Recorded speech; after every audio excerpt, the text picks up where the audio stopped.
Welcome to CoatingsCast, the ultimate podcast dedicated to the science, art, and innovation of roof coatings. It's time to roll up our sleeves, put on our lab coats, and dive headfirst into the world of liquid protection that keeps your roofs in prime condition. The future of roofing is here and it's liquid, so don't miss out. This is CoatingsCast, where every drop counts in the world of roof protection.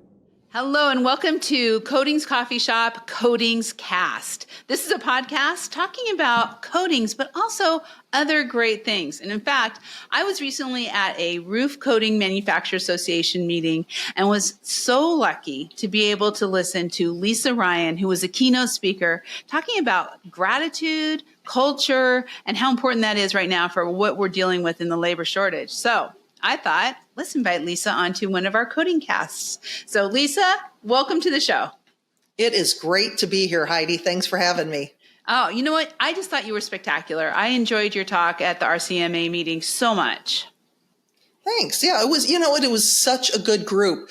It's funny when you walk around and you hand the microphone to people, with some group it's crickets. And those people did not want to give the microphone back. They were so excited to share their ideas and what they were doing in their company. Yeah, I had a blast. You know, that is really roofing. That is what it is all about. We all like each other and we talk a lot. So, but you know, one of the things too that I'm always so curious about is that you are a professional speaker. You and I talked a little bit last week about really, you do continuing education as a speaker. You are involved with organizations about speaking. I just think that's so cool. But I'm curious, how does that happen? How did you become a professional speaker and really pick the topics that you talk about? So, well, you know what? It really goes back a long way. It started when I believe I was a 19-year-old data entry clerk working for an executive search firm. And my boss invited me to take a Dale Carnegie class. And I was like, Dale who? And, because I had no idea. And if anybody watching this recording is like, Dale who? Dale Carnegie wrote one of the finest business and professional development books ever written called How to Win Friends and Influence People. But I was invited to the Dale Carnegie course. And not only did I take it, then I was a graduate assistant. So I had like 27 weeks at Dale Carnegie. And at that point, I knew that I loved to speak, but I didn't know you could make a profession out of it. So hence I went into my sales career. When I was in the welding industry, I was their corporate computer trainer. I also did safety seminars like on oxyacetylene safety. And then when I was in medical sales, I did more than 500 continuing education programs on exciting topics like hand hygiene, double gloving, latex allergies, all of that. I love it. Trying to take really, really boring topics and make them interesting. And then when my medical sales position was eliminated on October 12th, 2010, via group conference call with 12 of us getting canned at the same time. Nice. I basically said, no company will ever do that to me again. And I started my speaking business on that day. And I found out that, yes, you can make a living speaking. It's just really, really hard to do. But you've done such a great job. And you also have some comedy background, right? Yeah, I think that in my courses and just my regular sense of humor that I am funny, but I took an improv class and I took it twice, and graduation was actually 5 minutes on stage at the improv. Ooh, and awesome. I will tell you what, that is doing 5 minutes of stand-up is the hardest gig I have ever had. Because I know that I'm funny in the course of my programs, but to intentionally be funny for 5 minutes straight, yeah, that was tough. I mean, it was a lot of fun. Yeah. Because I talked about, it was basically all about sibling rivalry and how my siblings and I, fought for our mother's love. And you can find it on YouTube. I know. I love it. Okay. Well, everybody, you can look that up. And also, because you have a lot on YouTube. You have a great website too, where people can really find out more. Because I know a lot of people listening to this are going to be like, oh, we are always looking for speakers. And one of the things that I really loved about what you spoke about is that, yeah, you put it towards the trades, and I could see that it was, oriented towards construction, but it was really just common sense. I mean, great stuff that I asked some questions. So talk a little bit about what you talked about at that RCMA meeting and kind of what you're helping people to kind of do in their own companies. Sure. Well, I really work with companies to help them keep their top talent from becoming someone else's.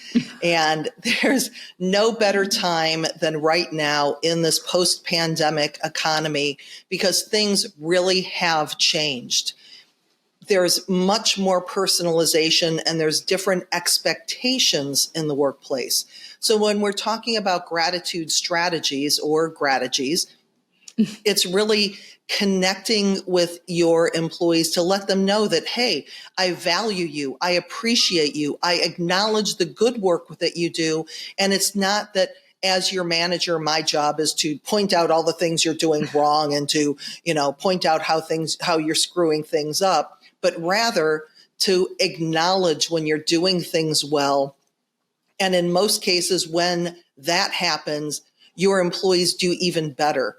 Because I'll never forget, I had a person come up to me at the end of a program and they said, Lisa, when I do something wrong, I get recognized 100% of the time.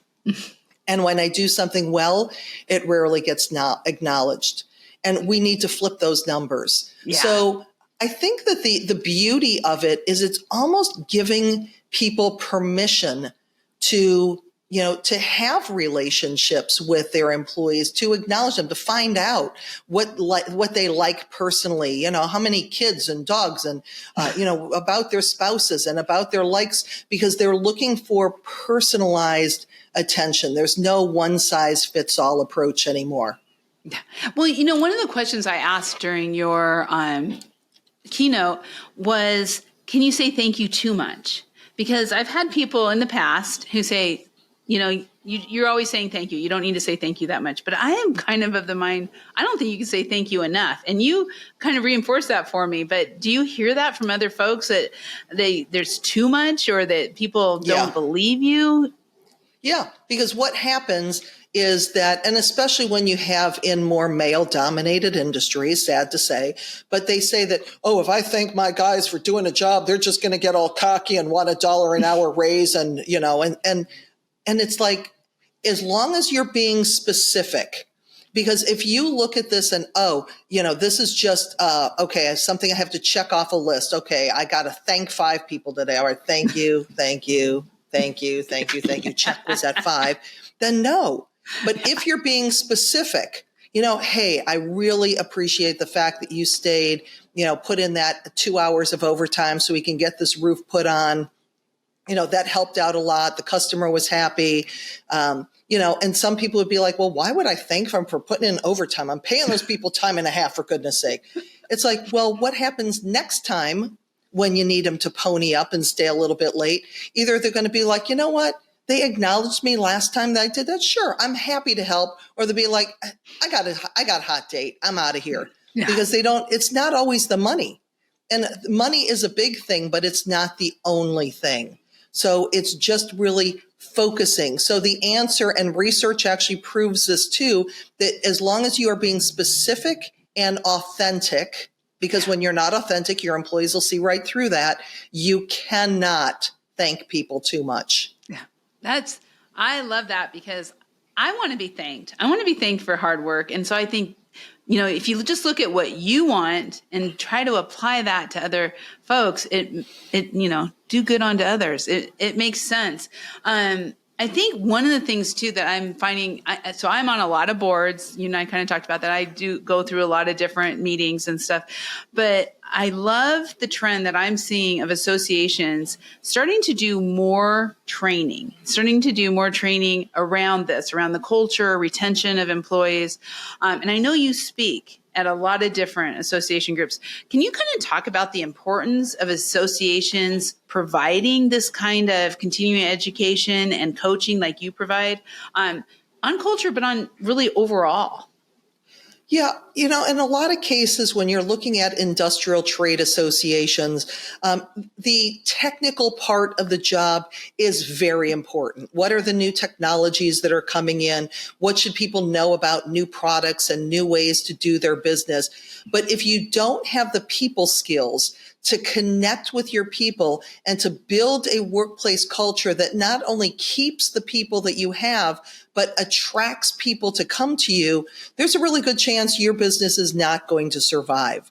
So being a part of an association, it's nice when you can go, number one, and get all the information that you need versus having to bring in individual trainers for every single thing that you could learn.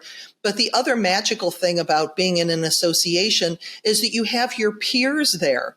I mean, I know at RCMA, it's just so funny. You kind of mentioned that it's a great group. They compete against each other, but they know each other. They respect each other. They share things with each other because they're part of the same group, and you're much more likely to share information, or maybe there's a job that you can't take, but you'll refer it to somebody else because you know, like, and trust that person based on the fact that you've been in the association with them.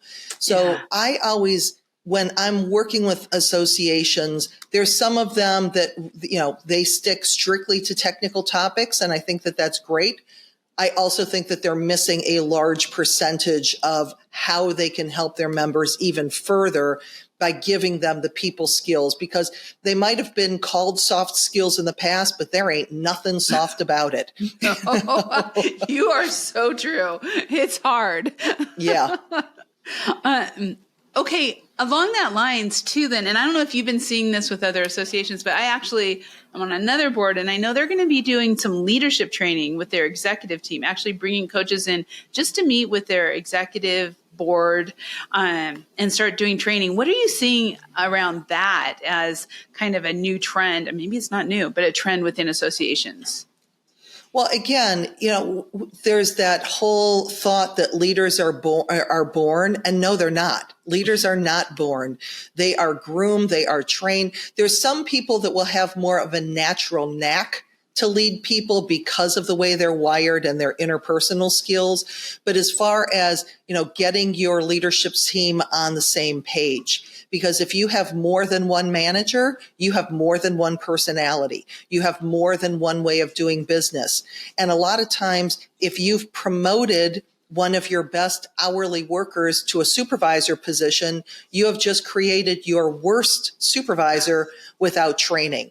And a lot of times that person may be nervous to come to you because they're going to be like, well, if I ask him that question, he's going to think he's an idiot for promoting me. So they're afraid to ask, versus being in a room with other new supervisors where they have something in common. They're starting to build some connections, and they're learning in a safe environment. So again, they can lead the people and create that type of culture that attracts and retains people. Because when you get the culture right, it makes up for a lot of things where you do not have to be the highest paying employer in your area. Yeah.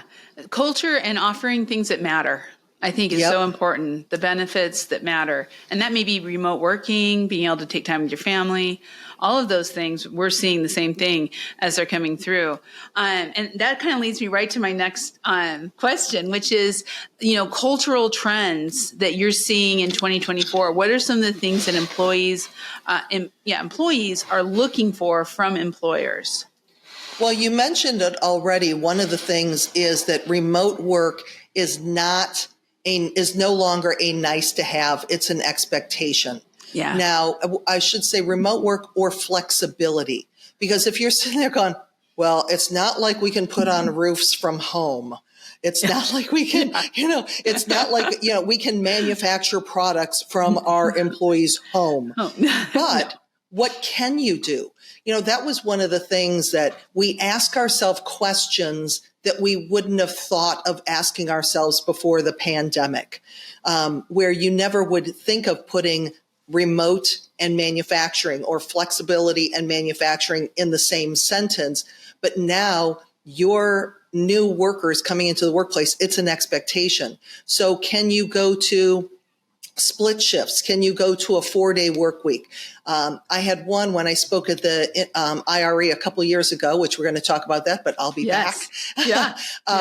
But I remember there was one contractor that said that they put on roofs from Monday through Friday, and that's it. They do not work on the weekends. They give their people every weekend off. So think about what a competitive advantage that is. Yes. When somebody has the skills and they're like, well, I can either work during the week and have my weekends off, or I can work, 8 days a week and never see my family and never see, have that work-life balance that is such an important thing to have now, because the pandemic really rewired our priorities. Yes, 100%, and definitely for the better, I think. Absolutely. How we look at things is so true. Okay, so let's talk about a little bit some of those other cultural trends and what you do. I'm really curious about what you do to stay current. Like when you're speaking, I have the same thing, Lisa, where I'm doing this every day and I'm talking to people and everything. So I tend to catch a lot of what's happening out there, but I'm interested in how you kind of do your research and stay current.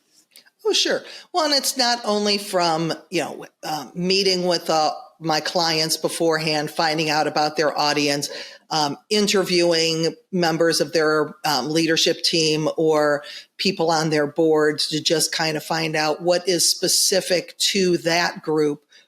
But frankly, I have a Google alert on employee retention, employee engagement, So every time an article comes online, Mother Google lets me know every day what the latest is out there. So I do my best to keep up with the articles that are out there, but it's just so interesting to see what the focus is on that. So the trends would be, again, that the flexibility, the personalization, but one that I cover in my programs quite a bit is the mission of the organization.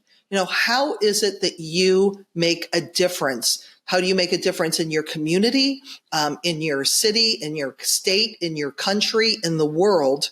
Yeah. Because employees are looking for that. They don't really care. These are your job responsibilities and here's your money and benefits. It's like, no, I want to know how what I do is going to make a difference.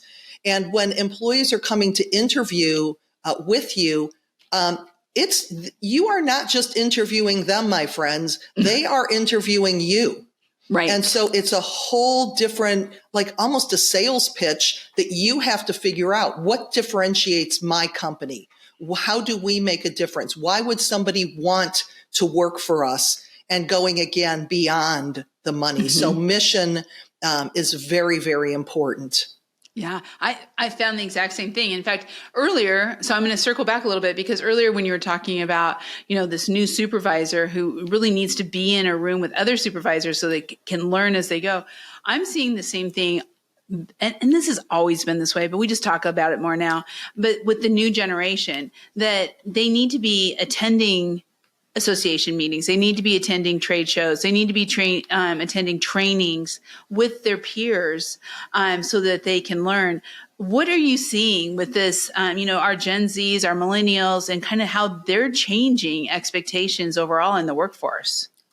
Well, number one, a lot of times you go to association meetings and there's the graying of the workforce population, there's the graying of the associations. Mm-hmm. If we want to attract younger people to come in, one of the best ways to do that is to invite them to trade shows. I mean, you think about IRE coming up, in Las Vegas.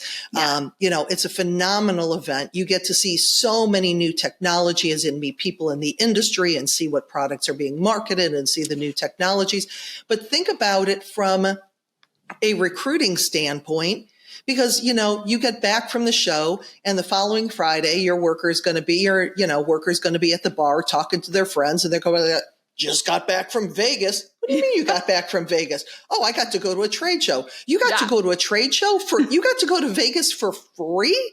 How do I work for a company like that? Exactly. So it's such a great way, and it builds commitment, because the thing that I love about working with, manufacturing and the trades and all of that is I get to be around people who are passionate about things that nobody else on the planet thinks about. Yeah. And so when that employee goes home to their loved ones or to their buddies, they're like, what do you do? Okay, why do you like doing that? But when they go to a show and they're around, or they go to an association meeting and they're around people that are as passionate as they are, it's contagious. Yeah. And that's what builds the loyalty and the commitment. It was so great at a trade show back in the fall for roofing in Western states. We took a number of young folks from our team, and they had young professionals networking, meeting, talking. And now our team are friends with all of those other companies and all the folks who came to the trade show. And they even had one of the speakers come and speak we have our own next gen little group. I should say next gen group, right? At the coffee shop. And they had one of the speakers come and speak to them. And all of a sudden now they have this whole empowerment of their own careers and meeting other people and getting connected. And I do think a lot of times the graying nation forgets about that. That was us. That was us Right. 30 years ago. Yep. Yeah, I know. I think about the fact that I just had this conversation the other day with a guy that I work out with, and he was talking about the young kids that work for him. Now, mind you, he's 28. Okay. And so I told him, I said, Austin, there's going to be a point in your career where you're younger than everybody. And there's going to be a point in your career where you're older than everybody. And we just have to remember, all the stages in our career and realize that, how did we feel at the beginning of our career when somebody saw more in us than maybe we even saw in ourselves and invested in us? Right. Yeah, I love that. I can look back and think of those people too.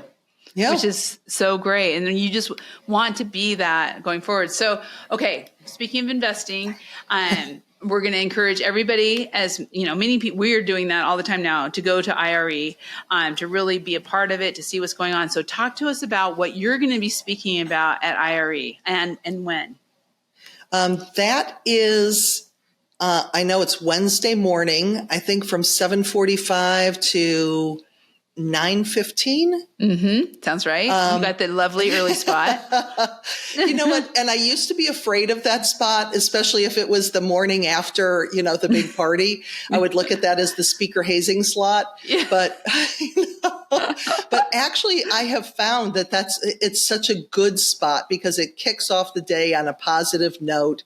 Yeah. Again, we're going to be having conversations. I'll be bringing a lot of the same things, the same gratitude strategies that I brought to RCMA, but it's a conversation in the room because we'll be sharing best practices so that it's not some speaker telling you stuff that's not going to work in your industry. No, you're going to be hearing from industry peers, and sharing your best practices because, like I said, a lot of times in my audiences, I will say, you're doing a lot of great things and you're kind of like, yeah, duh, everybody knows how to do that. But what you say may be exactly what someone else in that room needs to hear because they heard it from an industry peer. And really nothing brings me more joy than at the end of the program when I see audience members going up to have a conversation with that person to find out a little bit more about how are you doing that? What are you doing? Tell me about your company. So there's some built-in networking there that just works. It just works beautifully. I love it. So you've spoken at IRE in the past. You're going to be speaking there again this year. So what do you think of the roofing industry? I just think I think it's a great industry because, like I said, they're so open to sharing and just being together and passionate about it. And I know, and it's so funny because during the pandemic, we actually had new roofing and siding on our house.